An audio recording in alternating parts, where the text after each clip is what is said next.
Once upon a time, there were two neighbors who lived next to each other. One was an elderly man who lived alone, and the other was a young family with two children. The elderly man lived a quiet life and kept to himself, while the young family was always busy with their daily routines. One day, the elderly man fell ill and was unable to take care of himself. He needed someone to help him with his daily chores and take care of him.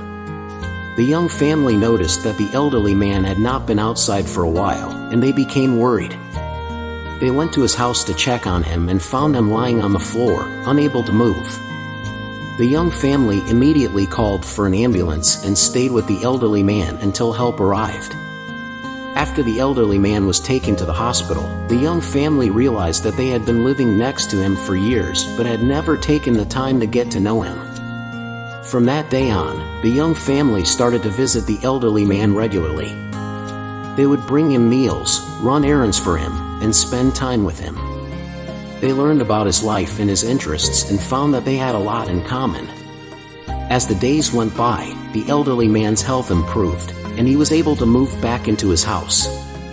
The young family continued to visit him regularly, and they became good friends. The life lesson from this story is that sometimes, we get so caught up in our own lives that we forget about the people around us. We may live next to someone for years without ever getting to know them.